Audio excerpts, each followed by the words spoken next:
The Letters from the Past. Part 1. The Old Bookshop. Lena was a young woman who loved books more than anything. Every day after work, she visited a small old bookshop at the corner of her street. One rainy afternoon, she found a dusty notebook hidden behind some old novels. Inside it, there were love letters from 1942. At the end of the last letter, there was a name, Yim. Lena's heart beat faster. "Who is Yim?" she whispered. Part 2. The Mysterious Name. Lena couldn't stop thinking about the letters. The words were full of emotion, pain, and deep love. She returned to the shop the next day and asked the old shopkeeper about the notebook. He looked surprised. "That notebook belonged to a young soldier named Edward Martin," he said. "He wrote those letters to a girl named Rose, but she never received them." Part 3. The Search for Rose.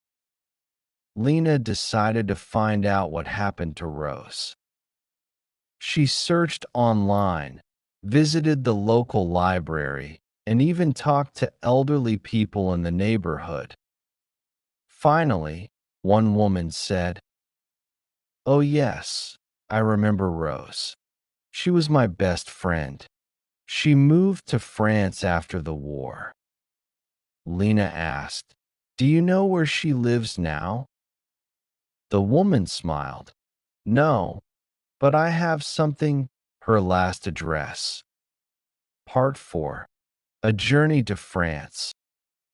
Lena traveled to a small village in France. The address led her to a little white house with flowers by the window. An old man opened the door. "Are you Mr. Martin?" Lena asked. The man's eyes filled with tears. "Yes, I'm Edward," he said softly. Lena gave him the notebook. He held it close and whispered, "I thought these were lost forever." Edward looked at Lena. "Thank you. Would you like to stay for tea and hear the whole story?" Part 5. A New Beginning.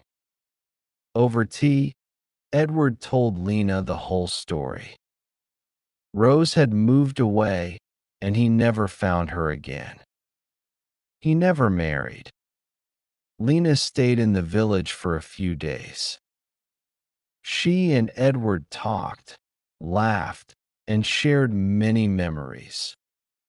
Before leaving, Edward gave her a letter, not from the past, but for her. It read, "Sometimes love doesn't end with one person. Sometimes it starts again through someone kind like you."